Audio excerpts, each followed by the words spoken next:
There's no feeling more intense than starting over. If you deleted your homework the day before it was due, as I have, or if you left your wallet at home and you have to go back after spending an hour in the commute. If you won some money at the casino and then put all your winnings on red but it came up black. If you got your best shirt dry cleaned before a wedding and then immediately dropped food on it. If you won an argument with a friend and then later discovered that they just returned to their original view. Starting over is harder than starting up. If you're not ready for that, like if you've already had a bad day, then what you're about to go through might be too much. Feel free to go away and come back. I'll be here. Alright, thanks for coming with me on this trip. I'll understand if you have to take a break at any point. Just find a safe place to stop and quit the game. And don't worry, I'll save your progress, always, even your mistakes. This game is a homage to a free game that came out in 2002 titled Sexy Hiking. The author of that game was Jazzuo, a mysterious Czech designer who was known at the time as the father of B games. And B games are rough assemblages of found objects. Designers slap them together very quickly and freely, and they're often too rough and unfriendly to gain much of a following. They're built more for the joy of building them than as polished products. In a certain way, Sexy Hiking is the perfect embodiment of a B game. It's built almost entirely out of found and recycled parts, and it's one of the most unusual and unfriendly games of its time. In it, your task is simply to drag yourself up a mountain with a hammer.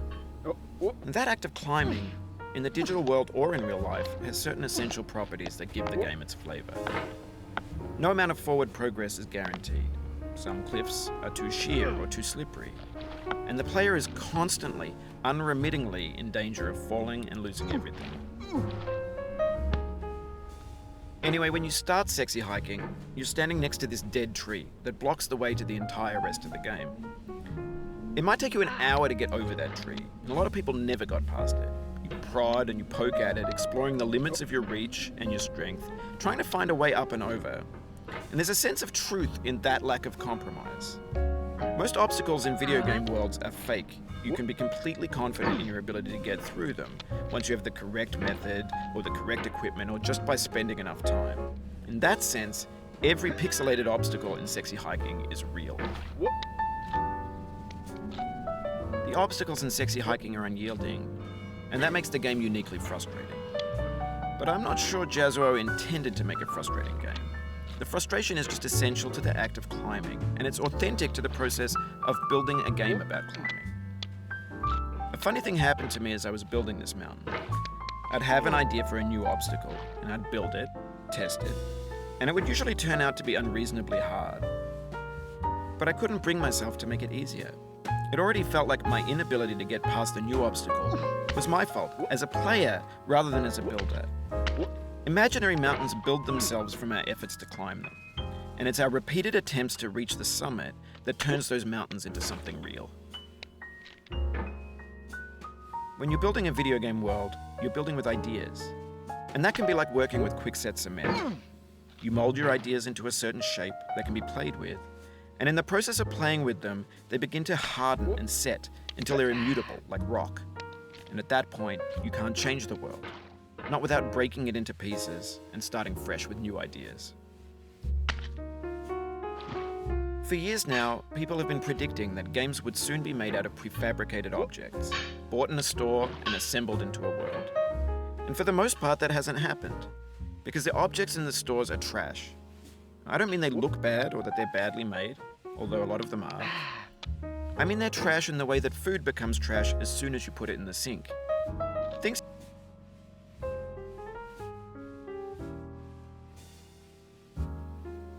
are made to be consumed and used in a certain context, and once the moment is gone, they transform into garbage. In the context of technology, those moments pass by in seconds. over time, we've poured more and more refuse into this vast digital landfill that we call the internet. It now vastly outnumbers and outweighs the things that are fresh and untainted and unused. When everything around us is cultural trash, trash becomes the new medium, the lingua franca of the digital age. You can build culture out of trash, but only trash culture. B games, B movies, B music, B philosophy. Maybe this is what digital culture is. A monstrous mountain of trash, the ash heap of creativity's fountain. A landfill with everything we ever thought of in it. Grand, infinite, and unsorted. There's 3D models of breakfast, Gen X's fanfic novels, scan magazines, green screen Shia LaBeouf, banned snuff scenes on LiveLeak. Facebook's got lifelike bots with unbranded adverts and candid shots of Kanye and Taylor Swift mashups, car crash epic failed GIFs, Russian dashcam vids, discussions of McRibs, discarded, forgotten, unrecycled, muddled, rotten, untitled. Everything's fresh for about 6 seconds, until some newer thing beckons, and we hit refresh. And there's years of persevering, disappearing into the pile, out of style, out of sight. In this context, it's tempting to make friendly content that's gentle, that lets you churn through it but not earn it. Why make something demanding if it just gets piled up in the landfill, filed in with the bland things?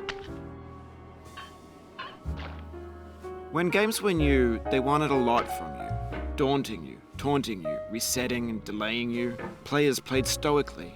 Now everyone's turned off by that. They want to burn through it quickly, a quick fix for the fickle, some tricks for the clicks of the feckless. But that's not you, you're an acrobat. You could swallow a baseball bat. Now I know, most likely you're watching this on YouTube or Twitch, while some dude with 10 million views does it for you, like a baby bird being fed chewed up food. That's culture too. But on the off chance that you're playing this, what I'm saying is, trash is disposable, but maybe it doesn't have to be approachable. What's the feeling like? Are you stressed? I guess you don't hate it if you got this far. Feeling frustrated? It's underrated.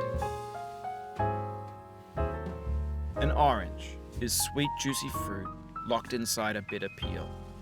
That's not how I feel about a challenge. I only want the bitterness. It's coffee. It's grapefruit. It's licorice.